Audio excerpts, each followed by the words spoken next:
Bonjour frères et sœurs, bienvenue sur Nias Reborn 3. Nous sommes de retour pour des révélations puissantes. Mes frères et sœurs, nous allons entendre des témoignages des gens qui ont vécu des expériences hors du commun. Ça risque de beaucoup vous étonner. Si vous n'êtes pas abonné, abonnez-vous et activez la cloche parce que d'autres vidéos vont suivre. Mais après cette vidéo, une autre vidéo va suivre dans quelques minutes. Alors, soyez prêts. Une femme m'a nous raconté comment son frère, en fait, un proche, un cousin, a rencontré une femme. Une femme qui est devenue sa chef, son patron. Et le dernier ne savait pas que cette dernière en réalité était une ritualiste. Hein? Ce qui est mauvais, c'est qu'il est mort à la fin. Que s'est-il passé? À cause d'un boulot, il est mort. Alors découvrir plus de détails à travers de ce témoignage. C'est parti. Bonjour à tous. L'histoire que je tiens à vous raconter, c'est une histoire vraie. Ça s'est passé l'année passée dans notre famille. Bon, j'avais mon cousin qui vivait au village avec sa copine, sa fiancée. Elle était même déjà enceinte. Ce n'était pas facile pour mon cousin. Il décide de venir à Yaoundé pour se chercher. Il vient même, c'est nous qui l'hébergeons. Il habite avec nous. Comme il connaissait conduire, il fait la rencontre d'une maman Bassa qui le prend. Donc la maman avait beaucoup d'argent. Ses enfants ne restaient pas au pays. Donc elle vivait seule. Tous ses enfants n'étaient pas là. Elle dit à mon cousin que tu vas devenir, j'ai besoin d'un chauffeur et tout. Mon cousin accepte. Et mon cousin était très bien rémunéré pour un chauffeur ici au Cameroun. Nous, on connaît que les chauffeurs n'ont pas. Mon cousin était dans un salaire de 300 000 et il avait beaucoup d'avantages. C'était du genre qu'il a un petit problème. Il dit à la maman là donne l'argent. Donc la maman s'occupait déjà même de la grossesse de sa fiancée. C'est elle qui faisait les visites, c'est elle qui faisait tout. Donc mon cousin, franchement, sa vie avait changé. Il était très bien. Un jour, la maman la demande, dit à mon cousin que comme tu vois là, j'ai une activité que je vais lancer. Je vais faire venir les taxis, les voitures. On va transformer en taxi et c'est toi qui vas gérer. Elle dit que c'est beaucoup de taxis, donc je vais recruter. C'est toi qui vas gérer, tu vas superviser tout. Mon cousin est content. Oui, elle lui dit ça, mon cousin est content. Après quelques temps, mon cousin commence à tomber malade. On ne sait pas ce qu'il a. Il part à l'hôpital, il fait des examens, on ne voit rien. Et laissez-moi vous dire que c'est toujours la maman là qui finançait ces examens-là, qui finançait tout. Donc, hormis son salaire, donc elle finançait tout. Quand il a un petit problème, il dit que oh maman, on m'a demandé tel examen, je n'ai pas l'argent. Elle donne seulement l'argent, elle ne se plaignait pas, donc elle donnait toujours l'argent. Mon cousin, ça n'allait pas, ça allait de mal en pis jusqu'à ce qu'il est devenu aveugle, il ne voyait plus. C'est là où on décide d'aller chez un guérisseur, que l'affaire s'il n'est plus simple. On part alors chez un bonbon. Le bonbon consulte mon cousin, il dit à mon cousin que comme tu vois là, moi je ne peux plus rien faire pour toi. Tu es déjà vendu. Et la personne qui t'a vendu est même là. C'est une maman comme ça là. Elle est là. Elle me regarde les yeux dans les yeux. Elle est en train de boire. Je ne sais pas ce qu'elle boit dans une calebasse. Elle me regarde les yeux dans les yeux. Même le bonbon a dit que depuis que je traite les gens, je n'ai jamais vu que la personne qui a tué, qui a le tueur, je n'ai jamais vu le tueur venir. Pendant que je suis en train de soigner, il vient au lieu que je soigne. Il vient voir ce qui se passe. Il dit qu'elle est là, je ne peux plus rien faire pour toi. Ce que je peux seulement faire, c'est de gâter ton corps. Après, subitement, la maman là appelle mon cousin qui est malade. Elle appelle, les autres répondent. Elle dit que oui, comment il va? Ça ne va toujours pas. Attendez, ouais. Elle envoie encore 500 000. Elle fait le OM de 500 000. On est comme ça là, on est dépassé. Après, le guérisseur dit à mon cousin que n'est-ce pas, elle t'avait dit qu'elle a un marché à faire, que c'est toi, elle va ouvrir les taxis, c'est toi qui vas gérer ça ici. Mon cousin dit que c'était alors dans le monde mystique. Donc, elle t'a vendu au compte. Donc, ce qu'elle veut, c'est que tu meurs pour aller gérer les taxis là de l'autre côté. Donc, il dit à mon cousin que ce que je peux seulement faire pour toi maintenant, parce que tu es déjà parti, tu es déjà mort. Ce que je peux faire, c'est de gâter ton corps du genre, quand tu meurs là, tu pars, tu ne vas pas travailler. Tu pars. Donc, le guérisseur a fait les traitements et tout. Dès que mon cousin est rentré, même pas 2 jours, il est mort. Il est décédé. On a enterré, ça s'est bien passé. Donc, ce que je peux vous dire, c'est que quand vous trouvez des employeurs, soyez méfiants. Ne vous laissez pas emporter par l'argent du genre, quelqu'un va te payer. Soyez méfiants parce que le dehors est mauvais. Le dehors est mauvais, je vous dis. On ne sait même plus à qui faire confiance. Le dehors est mauvais. Donc, c'est ça que je tenais à vous dire. Merci. Vous avez entendu ça? Vous avez entendu ça? Donc, elle lui a donné ce travail parce que elle avait l'intention de le tuer après. Hein? Sérieux? Et ça, c'est ce qu'on appelle la pure sorcellerie. Ça, c'est la sorcellerie, mes frères et sœurs. C'est même ça même qu'on appelle la sorcellerie. Ceux qui te font du mal, ce sont eux le matin qui viennent en premier pour tenter de te donner des solutions, de te montrer le médecin. Hein? C'est grave. Écoutons encore un autre témoignage. Où est-ce que tu es surpris? Je veux vous raconter une histoire que j'ai vécue à l'internat chez les sœurs Sikh au Burkina Faso. Beaucoup de personnes vont me reconnaître et puis peut-être viendront témoigner, mais je veux passer sous anonyme en fait. C'était un soir, un vendredi soir, on avait fini d'étudier, j'étais en classe de 4e, on avait fini d'étudier, on a éteint les lumières, on a sonné la cloche et tout le monde s'est endormi, tout le monde s'est couché. Et moi, je suis une personne de nature, je me réveille très souvent au milieu de la nuit pour aller au petit coin en fait. Et comme pour aller au petit coin, il faut descendre par des escaliers, passer. On dormait au 2e, donc il fallait descendre par les escaliers et puis aller aux toilettes.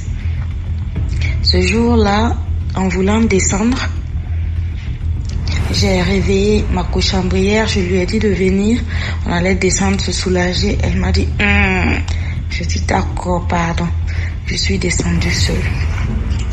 Je suis allée, j'ai fini de me soulager. Je me lève, je sors des douches et j'entends des pas comme si c'était un cheval qui était en train de courir. À un certain moment, j'entends, c'est comme si c'était en fait une horde de chevaux qui était en train de courir, mais vers ma direction en fait. Je me suis mise à courir. Comme ça, instinctivement, je me suis mise à courir et j'ai pris la tangente vers les dortoirs du premier cycle en fait. En courant, à un certain moment, c'est comme si j'entendais encore les pas devant moi qui couraient encore vers moi. C'est comme s'il y a d'autres qui couraient vers moi et d'autres derrière moi. Et j'entends mon prénom, j'entends quelqu'un qui appelle mon prénom. La personne appelle mon prénom et il dit, aujourd'hui tu vas nous connaître. J'ai tellement eu la peur de ma vie que j'ai traversé le milieu de la cour. J'ai couru vers, en fait, le dortoir des 3e, puisque le dortoir des 3e, c'était en bas, carrément en bas, dans l'enceinte de la cour de l'internat, pour leur permettre de se lever à un certain moment pour étudier. Puisque c'était vers l'approche des examens, vers les vacances en fait. J'ai couru, j'ai fait tout mon possible pour atteindre leur dortoir. Et à un certain moment, quelque chose m'a dit, retourne-toi. Quand je me suis retournée, DMG, je te jure sur tout ce qui m'est très cher. Quand je me suis retournée, j'ai vu une personne, mi-homme, mi-cheval, de couleur dorée, qui brillait comme du feu, qui fonçait sur moi. J'ai trébuché. Quand j'ai trébuché, je suis allée tomber sur la terrasse des 3e. Et par chance, il y avait une qui ne dormait pas. C'est elle qui a ouvert la porte et qui m'a tiré par mon habit. Et je me rappelle que mon habit s'est déchiré sans que je ne me rende compte même que mon habit était déchiré. Elle a refermé la porte. Quand elle a refermé la porte, tout le monde s'est levé parce que la porte, en fait, elle a refermé avec force et ça a claqué vraiment, la porte a claqué. Et après, on a entendu, en fait, les pas, on entend les pas autour de leur dortoir. Les pas, ça tourne. À un certain moment, ça tape de partout, ça tape les fenêtres, ça tape la porte, ça tape de partout. Sors, on a besoin de toi, sors. Taper. Moi, j'ai tremblé comme ça. Je tremblais comme une feuille. Je ne savais vraiment pas si je pouvais, en fait, respirer encore. Il fallait qu'elle me dise respire. Elles-mêmes, elles avaient très peur. Et le lendemain, je me rappelle très bien, je me suis réveillée très malade, avec le corps très très chaud. Je ne pouvais même pas ouvrir les yeux. Tout me faisait mal. Les sœurs m'ont prise, elles m'ont amenée à l'infirmerie. Elles ont fait des séances de prière et autres. Elles ont tourné, elles ont tout fait. Elles ont désenvoûté. Apparemment, elles ont mis de l'huile bénite, de l'eau bénite. Elles se sont promenées dans toute la concession. Elles ont mis les onctions bénites. Elles ont appelé un prêtre exorciste qui est venu, qui a fait ça, qui a dit que non, en fait, ils m'ont remarqué. Ils ont remarqué que j'avais l'habitude de descendre, me soulager. Mais cette fois-ci, je suis descendue en la présence de leur chef. Et leur chef a réclamé qu'il me retrouve, qu'il m'attrape. Raison pour laquelle il voulait coûte que coûte m'attraper. Et je n'ai même pas fait, en fait, je n'ai pas fait 24 heures là-bas. Ils m'ont fait rentrer en famille à la maison. J'ai fait presque 1 mois à la maison. Et après, je suis repartie juste pour les compositions. Je partais composer le matin. Et le soir, on me ramenait à la maison. Jusqu'à la fin des compos. Et on est rentré. Après, c'était la fin d'année et autres. Et c'était fini. On est rentré. Après, c'était les examens. Les gars ont fait leur bac et leur BPC et leur bac. Ils sont rentrés. Bon, chaque année, c'était vraiment du 100% chez nous. Et c'est quelque chose qui m'a tellement choquée. C'est quelque chose qui m'a tellement... En fait, j'ai souffert. C'est comme si... Les gens me parlent, je suis assise comme ça sur le cou, je ne vois personne. Je n'entends plus personne. J'ai fait presque 1 semaine. Quand on me parle, je n'entends pas. J'étais perdue comme ça. Je ne savais même pas ce qui se passait autour de moi. C'est après les prières et autres, à la paroisse de l'église, non loin de la cour familiale, à chaque fois, je partais pour les séances de prière et autres, que c'est passé. Et puis, j'ai vraiment eu la paix. Et puis, vraiment, ça a commencé à aller. L'année qui a suivi, mon père a dit, bon, tu vas repartir. J'ai dit, non, je ne repars plus là-bas. Et je suis restée, j'ai étudié dehors jusqu'à l'université. J'ai fini. Il y a plusieurs fois, il y a eu des retrouvailles d'anciennes de l'internat là. Mais je ne suis jamais partie. À la limite, je donne ma contribution, mais je ne suis jamais, au grand jamais, repartie là-bas. Je n'ai plus mis les pieds là-bas parce que j'ai une peur bleue. Vraiment, même quand je parle de l'internat là, c'était vraiment l'expérience la plus horrible et la plus vraiment effrayante de toute ma vie. Donc, j'ai déjà reçu plus. Vous avez entendu ça? C'est vraiment grave, hein? C'est vraiment très grave. Dites-moi ce que vous en pensez. Écoutons encore une autre histoire. Alors, l'autre histoire que je vais vous raconter, c'est ça s'est passé toujours ici à Lubumbashi, mais c'est quand même une histoire qui est relativement longue. C'est l'histoire de deux jeunes garçons que je vais appeler Jean et Joseph. Comme on les appelle ici, c'est des ambianceurs, donc les gens qui sortent la nuit dans les boîtes de nuit et tout. Alors, ils se prennent un rendez-vous, ils vont en boîte, une boîte qui est très connue ici à Lubumbashi d'ailleurs. Et c'est arrivé dans la boîte de nuit qu'ils voient deux jeunes dames qui entrent dans la boîte et tout, qui sont présentables, qui sont fraîches. Alors les gars ils se disent bon, on est deux, on est seuls, elles sont deux, elles sont seules.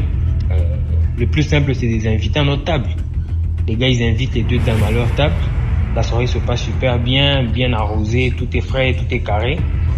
Alors quand les deux dames décident de partir, les deux jeunes hommes aussi se disent non, on va vous raccompagner. Alors pendant qu'on les raccompagne, les deux compères ne s'entendent pas sur la manière de gérer la situation. Donc le premier dit à son ami que non mon cher, bon comme toi tu n'es pas chaud avec le mouvement, moi je vais te déposer à la maison, chez toi, et puis je continue avec les deux dames. Le gars dépose son ami chez lui, et il continue avec les deux dames.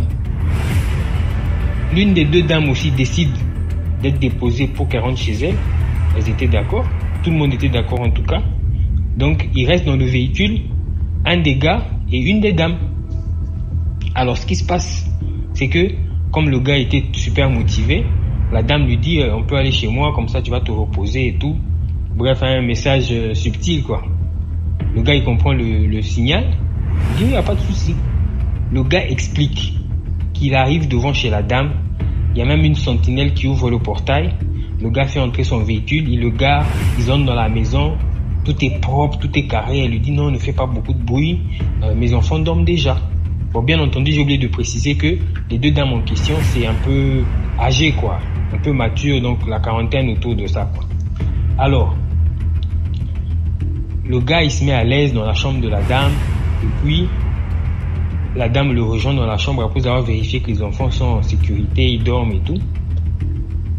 Le couple en question, ils font leurs affaires dans la chambre. Et puis, le matin se lève. Le matin, le gars dans son témoignage dit qu'il entendait dans la maison, vous voyez le matin, le bruit des enfants dans la maison, qui doivent aller à l'école et tout, c'était mouvementé. Donc lui se disait, la dame est sortie, s'occuper des enfants et tout, les enfants vont partir. À un moment, le bruit cesse, entre guillemets, le gars comprend que les enfants sont partis à l'école et la dame revient dans la chambre pour lui dire non, tu peux prendre ta douche, tu te mets à l'aise, comme ça je fais ton petit déj et puis tu vas partir. Le gars il attend encore dans la chambre de la dame. La dame prend du temps, le gars il commence à se dire mais attends, moi je dois partir et tout. Le gars à l'instant où il se lève, genre torse nu avec sa petite culotte tranquille, à l'instant où il ouvre la porte de la chambre pour sortir et voir ce qui se passe, il se rend compte qu'il est au milieu du cimetière. Et c'est un cimetière de la ville.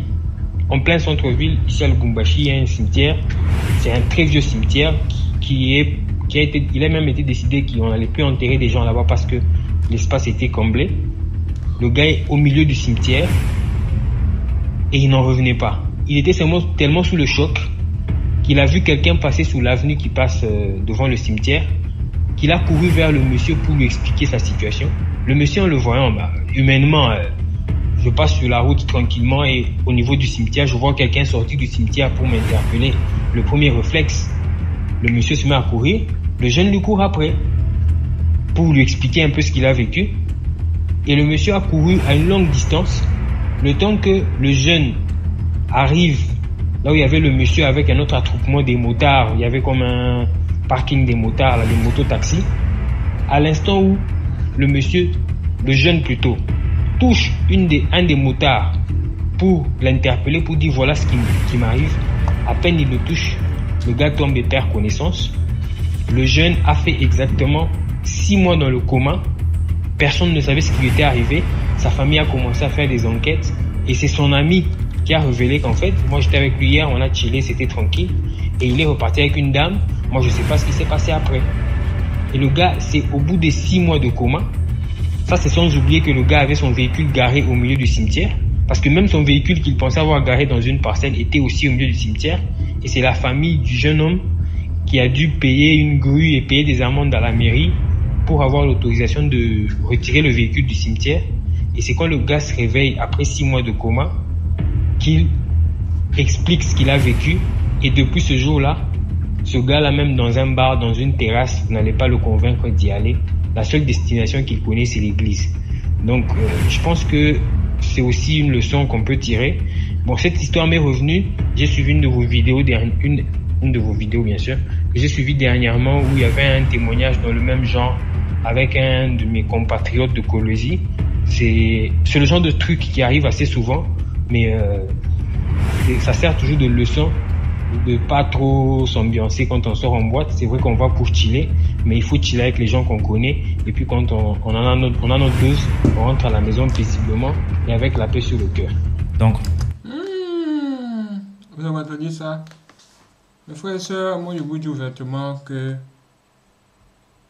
si c'était des endroits qui appartiennent au diable, quand vous vous trouvez là-bas, ne soyez pas étonné de rencontrer des mauvais esprits dans le corps des gens. Et oui, faites très attention. Écoutons encore l'histoire de notre femme. Donc on va retourner 5-6 ans en arrière. J'étais en séparation avec mon ex, donc du coup j'ai quitté la maison où on vivait, c'était en région parisienne, pour retourner en province chez ma sœur. Donc on avait une petite fille dont le temps elle devait avoir 6 ans. Et donc mon ex m'a traduit au tribunal pour la garde exclusive de notre fille. Et sachant que j'avais pas de domicile en ce moment, j'étais hébergée, c'était tellement difficile. Il fallait absolument avoir un domicile, sinon j'allais perdre mon enfant, j'allais perdre sa garde du coup. J'ai fait une demande de logement social et ça m'a été accordé quelques mois après. Donc on m'a donné l'adresse du logement pour aller visiter. C'était un appartement. C'était au 4e étage d'un immeuble, au 4e étage dernier, sans ascenseur. Et donc moi j'ai pas vraiment, j'ai tiqué quand j'ai vu sans ascenseur parce que c'est difficile tu es seul avec un enfant et tu es au 4e étage sans ascenseur. Quand tu vas faire les courses, comment ça va se passer et tout. Mais bon, ce jour-là, ma mère m'a accompagnée pour faire la visite. On a visité, j'ai vu la dame qui quittait le logement. Elle m'a dit oui, le quartier est bien et tout, même s'il n'y a pas d'ascenseur, c'est bien. Bon, elle m'a parlé du logement en gros. Et un ami de ma grande sœur aussi, un camionneur passage, qui m'a confirmé, oui, mais même si c'est sans ascenseur, faut accepter parce que le quartier est bien et en même temps tu n'as pas le choix. Donc j'avais vraiment pas le choix, donc j'ai accepté de signer le contrat de bail. Et voilà, j'ai emménagé. Quelque temps après, j'ai eu la visite des gens du tribunal et j'ai gagné le procès. Dieu merci, grâce en partie à ce logement, j'ai pu garder ma fille jusqu'à présent. Donc on était là tranquille. Mais quelques années, bon, 2 ans après, 2-3 ans après, j'ai commencé à faire des rêves bizarres, où je dors, je sens une présence. Et on va dire que les chambres sont communicantes, c'est-à-dire que moi, de ma chambre, il y a une porte qui mène à la chambre de ma fille. Donc quand elle dort, j'ouvre la porte, je suis couchée, j'ai placé mon lit de telle sorte de la voir couchée. Donc quand je suis couchée la nuit, je la vois directement. Et elle, sa chambre, il y a une porte qui mène au salon. Donc les pièces étaient vraiment communicantes. Et c'est comme si cette chose quitte directement du salon, traverse la chambre de ma fille et vient vers moi. Et c'est une silhouette. Je voyais que le torse. Et c'était un torse masculin avec une chemise avec des boutons genre beige, de couleur beige. Et je voyais vraiment le torse. Je voyais pas le visage, je voyais pas le reste du corps. C'est comme si la tête était comme une fumée. Je voyais les flammes, la fumée, le brouillard, voilà. C'était flou, gris. Et les pieds aussi venaient flous. Le truc s'est déplacé comme ça. On voit le torse entouré du brouillard comme ça. Et À chaque fois que ça s'approche de moi, je me réveille. Je sais pas pourquoi je me réveille. Ça me faisait ça au moins plusieurs fois dans la semaine. Et quand je me réveille, moi, je n'étais pas vraiment, je suis vraiment chrétienne, je crois, mais je priais pas beaucoup. Donc, mais je suis tellement dure que quand je me réveille, je commence à parler seule. Je commence à insulter le truc pour dire que j'ai pas peur de toi, qu'est-ce que tu me veux? C'est comme ça que je faisais. Et ça, à chaque fois, ça n'arrivait jamais à m'atteindre, ça se retournait. Et bon, quelques temps après, j'ai une amie qui a eu des difficultés, donc elle emménageait avec moi, je l'ai hébergée. Et donc, je racontais vraiment ça à mes proches, qu'il y a des choses, qu'il y a un truc qui me dérange la nuit. Sans vraiment considérer, je racontais comme ça. Donc, quasiment, tout le monde savait que je vivais ça. Et mon amie, elle, je lui ai dit ça. Donc, quand je dors, des fois, elle me disait que je parlais seule. Parce qu'on dormait dans le même lit. Donc, elle me disait, oui, toi, tu parles seul la nuit. Je lui ai dit que quand je parle seul, c'est pas parce que je parle seul, hein. C'est parce que cette chose-là vient vers moi. Donc, je parle aussi pour l'insulter, pour l'effrayer. Et des fois, quand je vivais seul, ça venait, je me levais et je me promenais dans toute la maison pour parler seul, pour prodiguer des paroles au fait, pour dire que moi, je suis enfant de Dieu, tout ça, j'ai pas peur. Et je repartais me coucher comme ça. Donc, elle, je lui disais ça tout le temps. Elle voyait ce que je parlais seul, mais elle, bon, elle considérait pas. Jusqu'au jour où un jour, elle et moi on est couchés, on dort, je vois encore la chose arriver vers nous. Parce que moi je dormais, elle dormait contre le mur, moi je dormais au bord, donc ça me trouvait avant de elle la trouver. Donc je voyais encore la chose arriver vers nous. Mais, chose bizarre, on a fait le même rêve au même moment. Mais moi, tellement j'ai l'habitude de voir cette chose, cette fois-ci je n'ai pas parlé, je l'attendais seulement arriver, j'attendais que ça arrive vers moi. Et au même moment, elle me tape et elle dit mon nom. Je le vois. Elle se réveille en sursaut et en même temps, je me suis réveillée. Je lui ai dit, tu as vu? Quand je te disais que je voyais quelque chose, tu vois? Elle dit oui, que j'ai vu aussi. Je dis, j'ai vu. Donc le lendemain, ça m'a dit, je me suis dit, mais si ma copine a vu, c'est bizarre, il faut que je pose la question à ma fille aussi. Donc la petite, je lui demande, qu'est-ce qui se passe quand tu dors? Est-ce que tu dors bien? Elle me dit, non maman, je vois quelque chose. Je vois quelque chose aussi dans ma chambre qui passe. Donc ça m'a fait vraiment peur. Cette fois-ci, j'ai vraiment considéré ça. Et j'ai expliqué ça à un homme de Dieu, mon pasteur. Et il m'a dit, bon, comme toi tu n'es pas à Paris, un jour, bon, on a fixé une date, il est arrivé avec 2 personnes et on a prié dans la maison, on a vraiment prié dans la maison. Et après, c'est passé. Et en même temps, j'ai demandé aussi à un autre pasteur qui est dans la famille de ma sœur. Il m'a dit, oui, il y a quelqu'un qui vivait là-bas.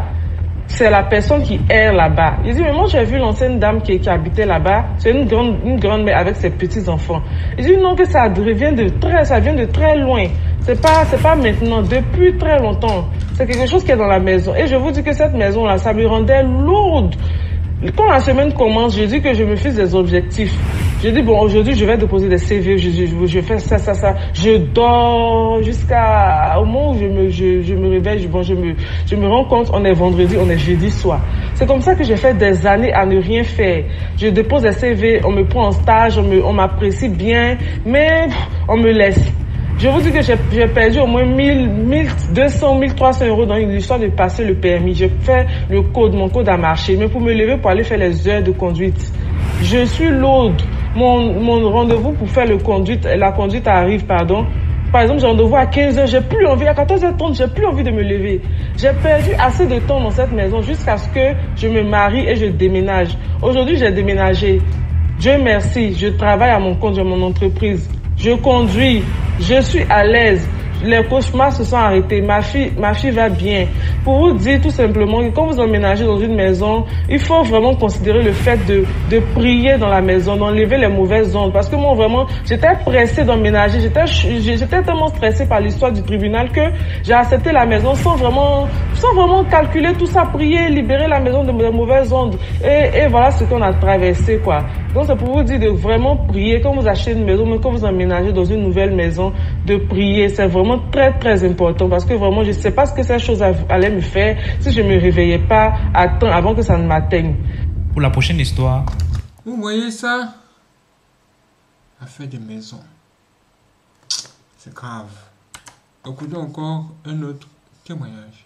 Ma deuxième histoire que je vais raconter, ça concerne, il s'agit d'un jeune homme qui était dans une secte avec sa maman, toujours dans la région de la Damava, plus précisément dans la ville de Yaoundé.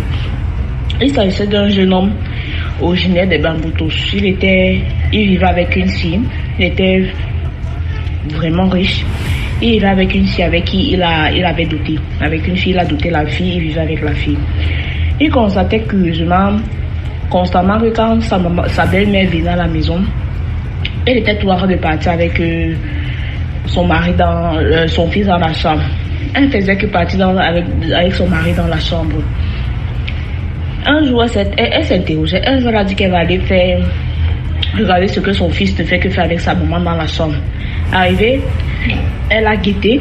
Elle a constaté que son mari était en plein débat sexuel avec sa maman. Elle a dit, elle a guetté, mais elle n'a pas réagi. Elle a vu, mais elle n'a pas réagi. Elle est restée silencieuse. Voilà, maintenant, dans leur loge, la maman était la grande, elle était au-dessus de son fils. Il fallait, dans la loge, il fallait que la maman donne, pas la maman, l'enfant donne quelqu'un. Et il fallait qu'il donne sa maman. Son maman, ils se sont discutés que non, tu peux pas me donner, tu peux pas me livrer. Tu peux pas me livrer. La maman dit aussi que, le fils dit que maman, si je ne te donne pas, c'est que c'est moi qui vais partir. Il n'a plus rien dit. Il a donné sa maman est décédée. Sa maman, avant de mourir, a dit tu vas voir. C'est donc comme ça que il prenait la route du Grand Nord. C'était à Garoua qu'il partait avec sa moto. C'est comme ça qu'il percute un poteau électrique qui meurt sur place. Et avant ça, il avait dit à la femme, en fait, sa fiancée, ils avaient le projet de se marier. Voilà, maintenant, lors de l'enterrement, la fille, toute dévastée, elle était en pleurs. Elle prend une bague, une alliance, elle met sur le corps de son mari. Que tu avais prévu me marier et tout, Voilà, maintenant tu parles, je pense qu'il va me marier, voilà qu'il pense qu'il va me marier et tout. Voilà, maintenant, comme elle a mis comme son enterré, elle a scellé sa part de mort, quoi, comme on dit souvent là. Aujourd'hui, elle est dans la ville, elle gère juste les biens de son mari, elle ne s'est plus mariée, elle gère juste les enfants. Physiquement, elle ne ressemble pratiquement à rien. Parfois, tu la revois en route, elle a de rien, comme si de rien n'était, mais comme sa tête ne tenait plus en fait. Donc, en fait, on va...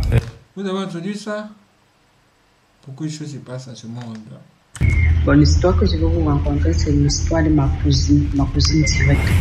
Ma cousine vivait à Baïgum avec sa mère et c'était vraiment une fille calme, posée. Donc, j'ai des filles très croyantes parce qu'on est les musulmans en fait. Elle était très très croyante.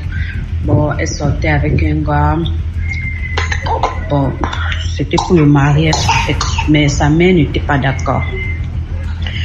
Alors un jour, il y a un monsieur qui l'a dragué, toujours un bamon qui l'a dragué. Et le monsieur était tellement riche. En fait. Bon, le monsieur est venu voir ses parents. On a dit qu'on devait faire le mariage tel mois. Bon, on a accepté, tout. On a organisé le mariage. On a fait le mariage. Et quand on a fini de faire le mariage, on est allé laisser ma cousine chez son mari. Quand on est allé laisser ma cousine chez son mari, bon, on sentait qu'il y avait quelque chose qui n'allait pas.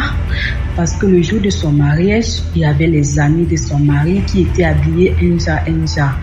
Et qui faisaient avec l'argent comme si c'était les papiers en fait. Et le soir maintenant, ma soeur commence à saigner. Donc à saigner jusqu'à son mari l'a enfermée dans la chambre. Et on a dit que ça va aller en fait. Bon, moi j'ai dit à ma mère que l'histoire n'est pas simple en fait. C'est là qu'on est allé laisser ma cousine chez son mari. Et quand on est allé laisser ma cousine chez son mari l'a amenée en Guinée. Et quand ma cousine est arrivée en Guinée, puisque c'était une fille dont c'était une très bonne croyante, on ne voyait même pas ses cheveux dehors. Et quand ma cousine est maintenant arrivée avec son mari en Guinée, son mari a commencé à l'amener en boîte de nuit. Donc, fait en sorte que ma cousine commence à porter les lignes, les longues greffes, tout ça. Après, maintenant, à chaque fois que ma cousine tombait enceinte, la grossesse sortait, elle ne comprenait rien. À chaque fois qu'elle disait à son mari qu'elle est enceinte, la grossesse sort. C'est là maintenant qu'un jour elle a appelé son père, elle a dit papa voilà c'est comme ça, c'est comme ça. À chaque fois que je tombe enceinte, mon mari n'est pas content, après la grossesse sort. C'est là maintenant que son père a dit que je vais faire les prières pour toi. Et là-bas dans la maison de son mari, il y avait une chambre dont son mari avait dit que ce sont les bagages de sa petite sœur qui est là-bas. Parce que sa petite sœur vivait en Guinée. Et en voyageant, elle a laissé ses affaires puisqu'elle avait déménagé. C'est là maintenant que ma cousine trouve ça un peu étrange en fait. Un jour maintenant, son mari est allé au travail et elle a ouvert la chambre pour entrer dedans. Et c'est là qu'elle se rend compte que en fait, il n'y a pas les affaires dedans, c'est plutôt les serpents dedans. Elle a crié, elle a appelé son mari, elle a expliqué les choses à son mari en fait. Et depuis le jour-là, son mari n'est pas rentré à la maison. Ma grande sœur, ma cousine a ramassé ses choses. Elle voulait voyager pour rentrer ici au Cameroun parce que les gens disaient que son mari n'était pas simple, mais on ne croyait pas. On ne croyait pas en fait. Et pourtant, le problème c'est que quand ma cousine tombait enceinte, la grossesse sortait, son mari avait mis le serpent sur son ventre. Donc ça fait en sorte qu'à chaque fois qu'elle tombait enceinte, l'enfant sort. À chaque fois qu'elle tombe enceinte, l'enfant sort. C'est là maintenant que son mari a dit que sa femme ne rentre pas au village, que c'est sa femme, tout. Bon, le père de ma cousine a fait en sorte que ma cousine rentre au village. Et quand elle est rentrée au village maintenant, son père a fait l'appel aux gens qu'on vienne faire la prière parce qu'elle ne faisait que pleurer son ventre et il y avait les trucs qui sortaient sur elle. On ne comprenait pas. Elle pleurait. Après maintenant, on a fait les prières, ça s'est calmé. C'est là qu'on a appelé il y a les gens qui font souvent les prières sur la télé là, qui font souvent la publicité. On les a appelés, elles ont venu. On a fait les prières, il y avait toute la famille. Et quand on a fini de faire la prière, on a vu un gros serpent sortir sur son ventre. Et elle saignait. Et depuis le jour là maintenant, ma cousine est devenue un genre. Donc elle n'était plus comme avant. Elle a commencé à suivre les pasteurs. À chaque fois qu'on partait l'arrêter, on la ramène à la maison. De temps en temps, elle fuit encore. Elle n'est pas restée chez les pasteurs. Les églises réveillées, c'est là-bas qu'elle partait rester en fait. Donc là maintenant, un jour on a fait la prière, tout. Donc elle avait un peu retrouvé son esprit, tout. Après maintenant, elle a rencontré un homme. Elle est tombée enceinte du gars. Le gars a fait le mariage. Elle a accouché son petit garçon. Et quand elle a accouché son petit garçon, le pasteur qui était venu pour aider à la soigner, le pasteur commence à faire des choses. Donc je sais pas en fait. Ma cousine a encore commencé. Donc elle était comme une folle en fait. Elle était comme une folle. Jusqu'aujourd'hui, on ne sait pas où est ma cousine. On ne sait pas ce qui l'est arrivé. On ne sait pas si elle mange ou elle est morte quelque part. On ne sait pas. On l'a cherchée partout. Elle a fui la maison de son mari. Elle est allée dans les églises réveillées. Et jusqu'aujourd'hui, on ne sait pas où est ma cousine. On l'a cherchée. On a même lancé les trucs sur la télé. Ses photos. On a publié ses photos. Jusqu'aujourd'hui, on ne sait pas où est ma cousine vraiment. Donc, c'est l'histoire de ma cousine que je voulais vraiment vous rencontrer en fait. Parce qu'il y a les matins ici du York. Les matins qui aiment trop l'argent. Un homme vient draguer ta femme, tu ne sais même pas qui il est, comment il est. Les gens te disent que non, ce monsieur n'est pas simple, tu ne crois pas parce que tu as vu l'argent. Donc, les matins doivent faire attention. Vraiment, le dehors n'est pas bien. Jusqu'à aujourd'hui, on ne sait pas où se trouve ma cousine. Jusqu'à aujourd'hui, ça fait 1 an qu'elle a fui. On ne sait pas où elle se trouve. On ne sait même pas si elle mange ou pas. On ne sait pas comment elle se sent. On ne sait pas où elle est allée. On a déjà cherché ma cousine jusqu'à... On ne sait vraiment pas. Vraiment, c'est mon histoire. Donc, vous avez entendu ça? C'est grave. Pour DMG, en fait, je lui ai rencontré l'histoire d'un ami qui était vraiment mon meilleur ami et tout. Et il y avait une femme qui était dans une autre province de Goma, donc de Goma. Et là-bas, la femme en question, on la connaissait. Genre, elle draguait des hommes et tout, et tout, et tout. Quand il vous drague, il a la capacité de payer même l'hôtel. Il paye l'hôtel et tout, vous entrez, vous faites vos trucs et tout. À la fin, il vous libère quelque chose. Et maintenant, avec la femme en question, ces jeux étaient que quand vous finissez, elle prenait sa mouchoir, elle vous essuie votre sexe et tout qu'on sort, en essuyant, et il prenait cette mouchoir et il partait avec. Maintenant, elle faisait au moins 4-5 fois par jour et tout qu'on sort. Et il y a eu un moment, elle commençait même à coopérer avec les gérants des hôtels. Avec les gérants des hôtels, et ils coopèrent avec vous à la fin de la journée. Et quand vous entrez dans des hôtels, dans des chambres, des papiers que les gens utilisent, le papier, le préservatif, ils gardaient ça. Et quand la dame faisait, ils vendaient pour la dame, ils donnaient quelque chose.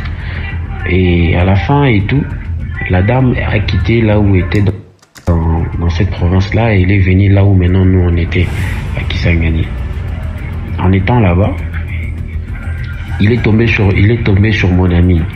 Elle a craqué sur mon ami et tout et tout. Elles ont commencé à sortir ensemble. En sortant ensemble, vraiment, la femme était fou amoureuse de mon ami.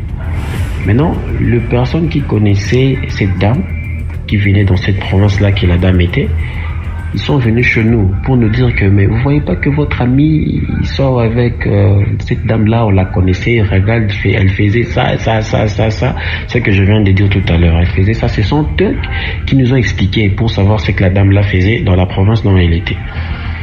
Et je viens sur mon ami, je l'ai dit, mon frère, regarde, on m'a dit ça, oh non, vous êtes mes jaloux et tout qu'on sort. Parce que vous voyez, il m'achète vraiment, le gars était gâté. Il achetait de fringues, des t-shirts, vraiment de jolis téléphones et tout qu'on sort. Et quand ça demande de faire de boum, vraiment il y a la bière à gogo, il y a la bouffe et tout qu'on sort. Il y avait vraiment beaucoup de trucs et tout. Il dépensait pour l'ami des 500 balles, de 1000, de 2000, de 5000. Vraiment le gars était vraiment gâté. Il pensait même d'acheter pour notre ami un vrai bagnole. Parce que mon gars était DJ, il le connaissait partout et tout. Et voilà, maintenant, il y a un jour, le gars est entré dans la douche pour aller se soulager. En arrivant là-bas, elle regardait le miroir, il a vu quelqu'un derrière lui. Il était habillé en costume et tout qu'on sort, derrière lui. Mais il tourne, il voit personne. Il regarde dans le miroir, il voit un gars qui est là derrière lui.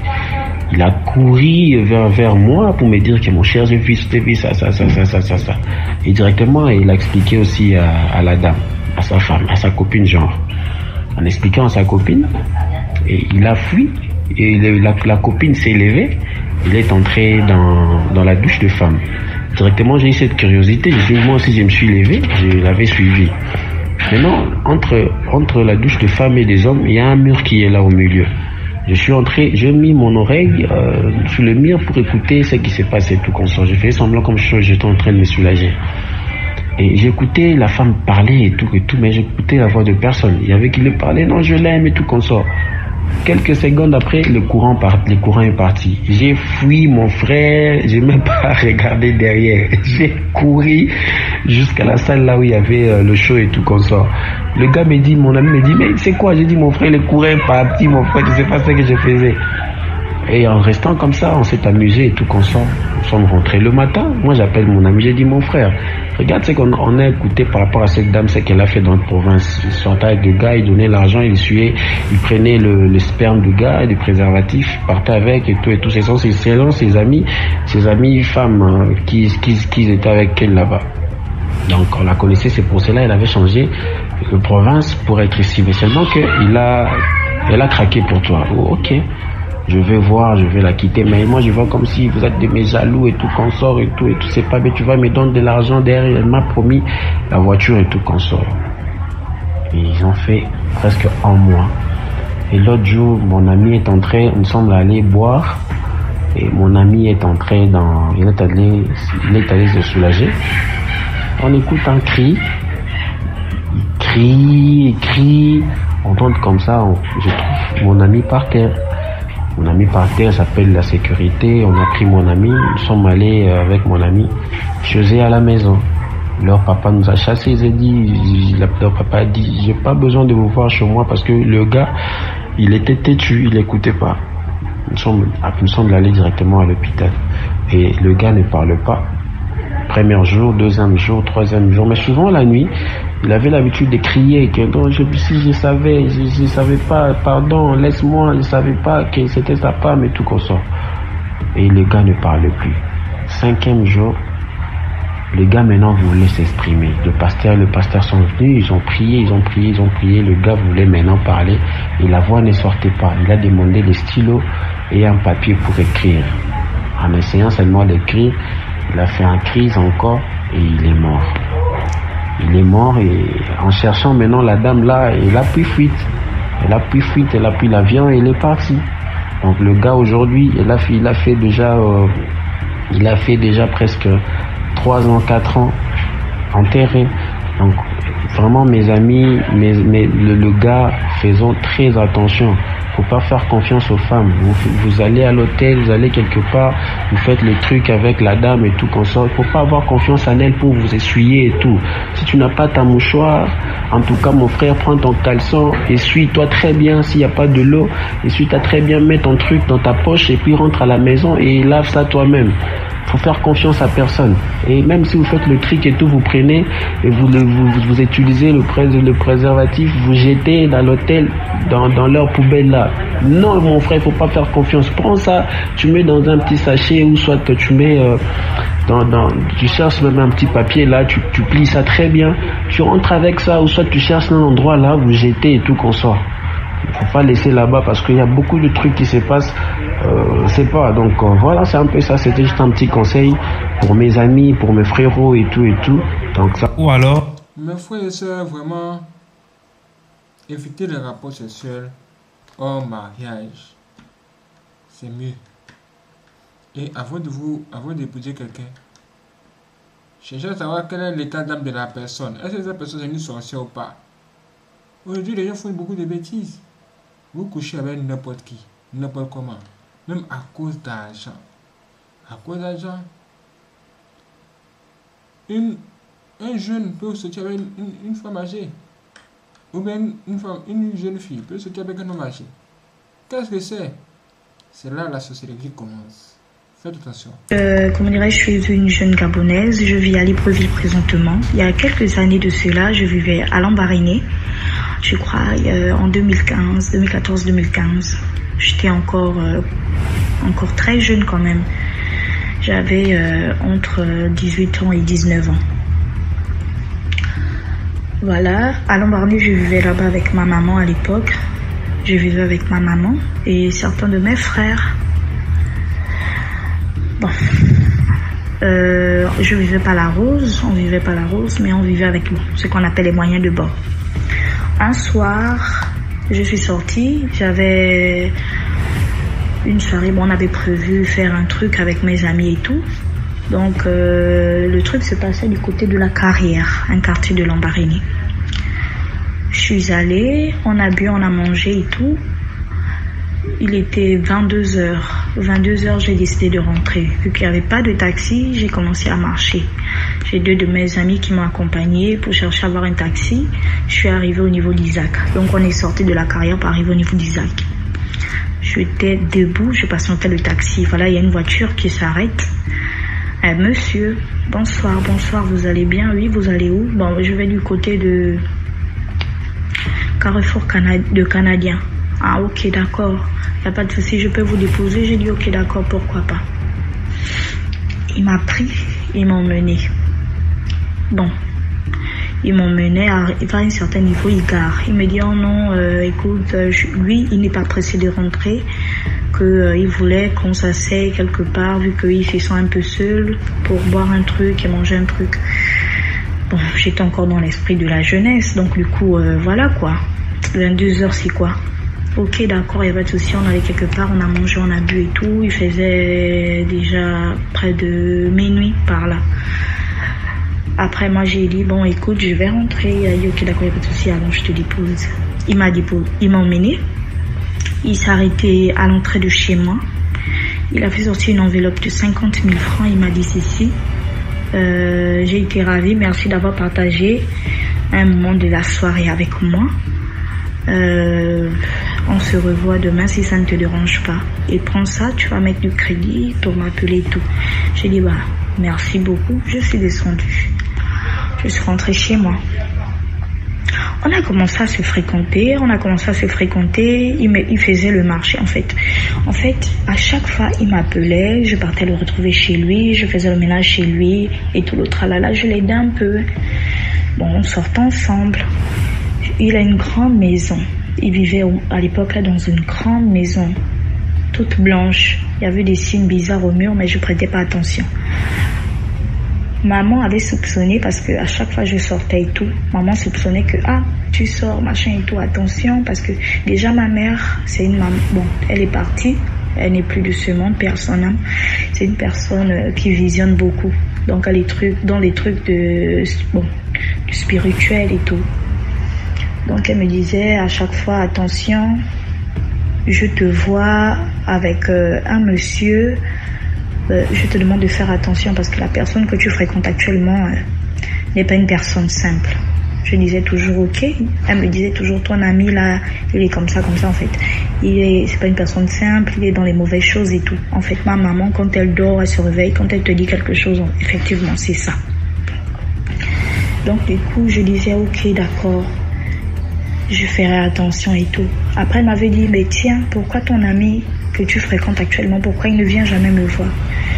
Moi, je disais toujours, il n'a pas de temps, il n'a pas assez de temps et tout, le boulot. Donc, lui et moi, même pour se voir, c'était difficile parfois. Alors que, il fouillait ma maman parce que dans son monde du mysticisme, on l'avait déjà montré que ma mère voit beaucoup de choses, elle voit, en fait, il savait. Donc à chaque fois qu'il venait me déposer à la maison, il n'arrivait pas chez moi de sorte à ce qu'il ne soit pas confronté à ma maman.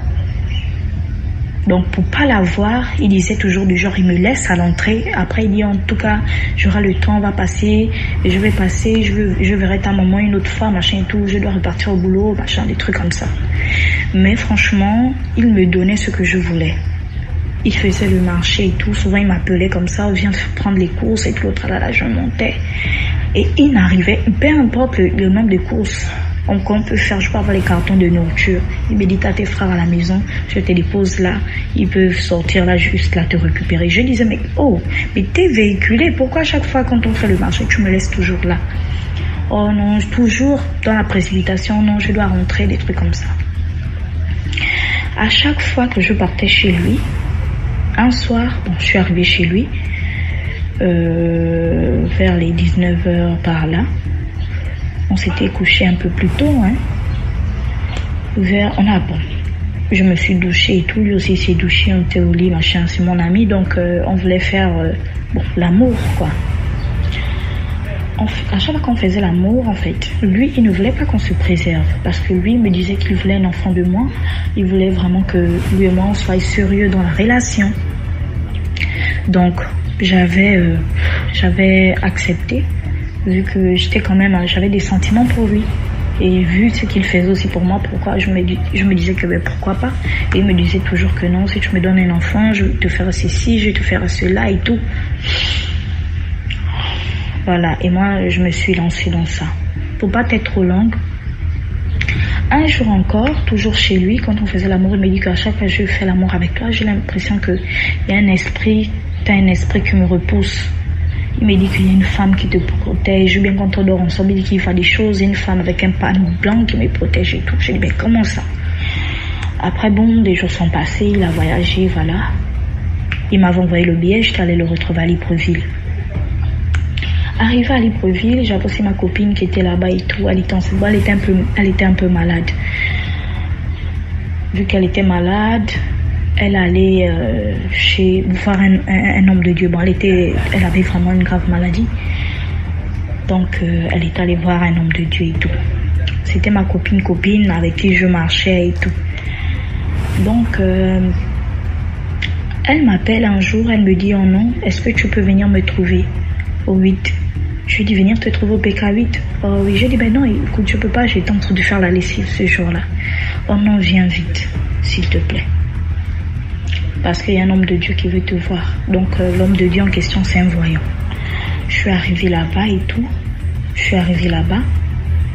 Et l'homme de Dieu a commencé à prophétiser sur moi. Donc, ça veut dire, pendant que lui prophétisait pour ma copine, il a prophétisé sur moi. Il dit donc, comment dire, bon, en tout cas, il voyait déjà tout ce qui se passait parce qu'il avait dit à ma copine que non, tu marches avec une fille, elle est comme ça, elle s'appelle telle, fais-la venir parce qu'elle est en danger. Quand je suis arrivée, voilà, il a prophétisé sur moi. Tu sors avec un homme comme ça, il est comme ça, il s'appelle Sylvain et tout le tralala. Il est aux eaux et forêts, c'est un grand monsieur. Est-ce que tu sais que c'est un garde de la Rose-Croix? J'ai dit, comment ça?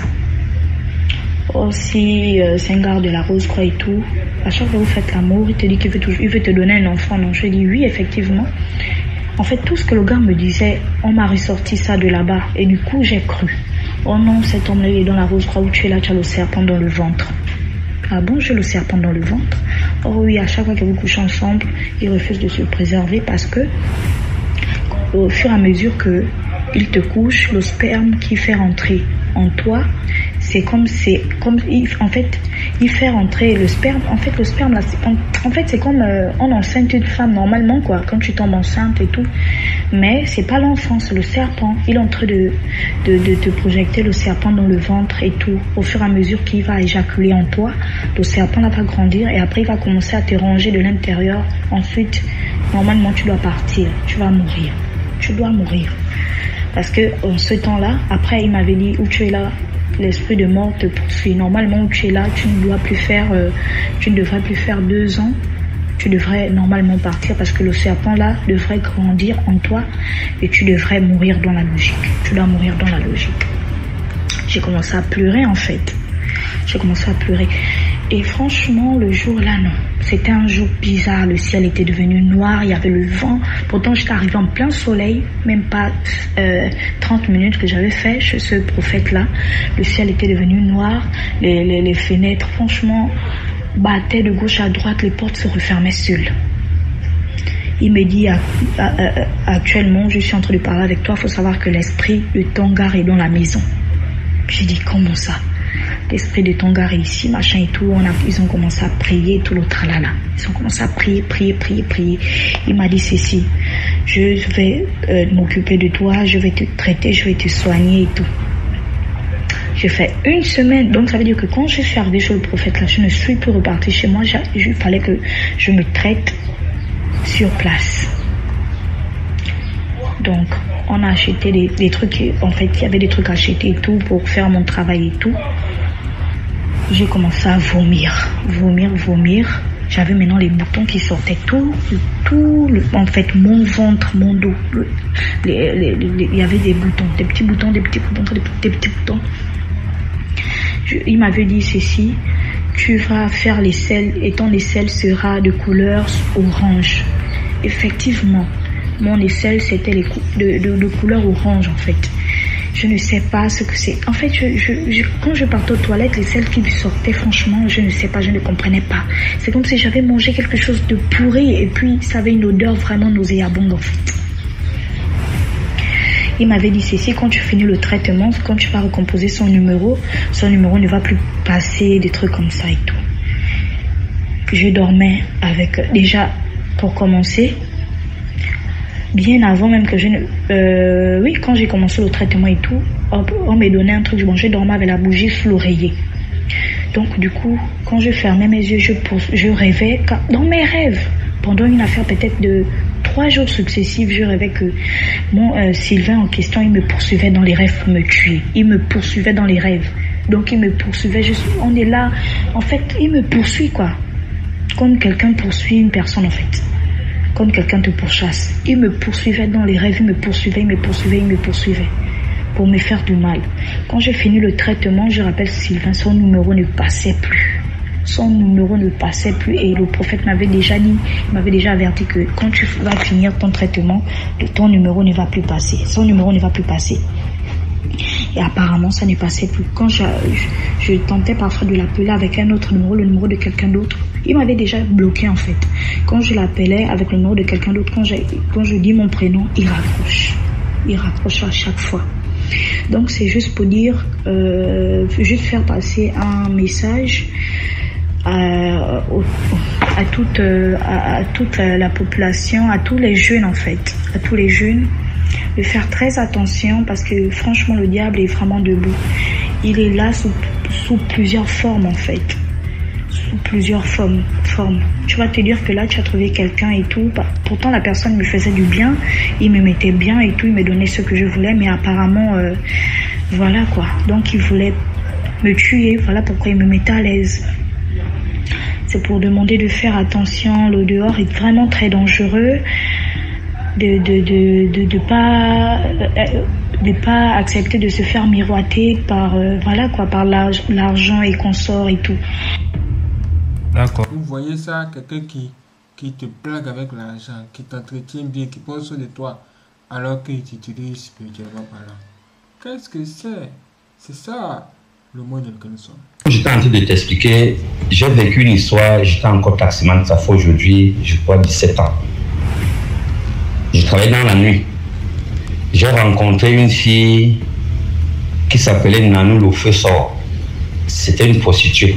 Donc, je l'avais rencontrée au niveau de la montée en rouge. Elle m'avait stoppé qu'à un dépôt, qu'elle allait avant Simalin. Je ne crois pas si on appelle là-bas bon 12. Mais comme la zone là, à Oudja, c'était encore en brousse. Les gens avaient conçu des maisons, mais c'était pas comme c'est aujourd'hui. J'ai pris la fille. Arrivée, en descendant maintenant de la descendante, elle me demande si elle pouvait me demander. Je dis quoi? Elle me dit qu'elle veut s'arrêter à l'avenue Kennedy pour acheter sa cigarette. C'était quoi, le chambre indien? J'ai garé, elle a acheté la cigarette. On a continué. Arrivé à Moussamandongo, en bas, il y avait soit un contrôle devant. Elle m'a demandé que, puisqu'elle n'a pas de carte, qu'on faufile un peu dans le quartier. J'ai dit, moi je connais pour quartier. Elle me dit, non, elle connaît comment on va faufiler, on va ressortir devant. Je suis entré dans le quartier avec elle. Nous sommes sortis devant. Arrivé d'où elle partait, au Goudron, elle me demande d'entrer. Quelque part, il y avait un arrêt bus là-bas. Nous sommes entrés, nous avons pris une route du quartier, nous sommes entrés là-bas. À un niveau, je me suis réfléchi, c'est comme si j'étais déjà en bourse. Je n'ai pas vu de maison, j'ai garé dans un petit stade. Elle me dit, ok, c'est ici, elle est arrivée. Après, elle me dit, elle peut me demander une faveur. J'ai dit quoi, ma soeur? Elle me dit qu'elle veut faire l'amour. J'ai dit, hey, dans l'histoire que les gens racontent que dans la nuit on porte souvent les fantômes, moi j'ai porté aujourd'hui une fantôme. J'ai dit dans la première réaction qui venait en tête, j'ai dit, mais même si j'ai déjà porté la fantôme, même si je refuse, elle va toujours me tuer. Et si j'accepte, je ne sais pas ce qui va m'arriver. J'ai accepté, j'ai demandé, bon, ma soeur, tu demandes qu'on fasse l'amour, on n'a pas de capote. Elle me dit, on va faire comme ça. Je fais comme ça avec elle. J'étais obligé, je tremblais.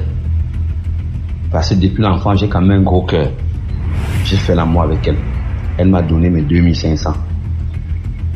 À ma grande surprise, en rentrant dans le taxi, quand tu as beaucoup travaillé, qu'il y a le travail, tu travailles peut-être 20 000, 25 000 francs. Mais ce jour-là, le travail était dur. Je me suis retrouvé à faire dépôt sur dépôt. Je faisais les dépôts avec les gens dans la voiture. Quelqu'un me dit dépôt, je porte encore une autre personne. Voilà comment ça commence. J'ai fait d'abord 2 dépôts. L'autre pour van. Quand j'ai déposé l'autre dépôt en van, il y avait un bus qui tournait. Le chauffeur du bus a demandé qu'on stoppe mon taxi. On a stoppé mon taxi. Il est descendu, il me dit qu'il est en train de partir à K. Qu'il avait un deuil là-bas. On part et on revient. Je jure, ce que j'avais demandé au monsieur m'avait donné. Nous sommes allés revenir. Et c'est comme ça que toute la nuit, j'ai fait dépôt sur dépôt. Le matin, je me suis trouvé à plus de 50, quelque chose de 1000. J'ai trouvé ça comme un miracle. C'était un jour qui n'avait pas souvent le travail. Le mardi, vraiment dans la nuit, il n'y a pas souvent le travail, puisque les gens ne sortent pas, ils sont fatigués. J'étais content.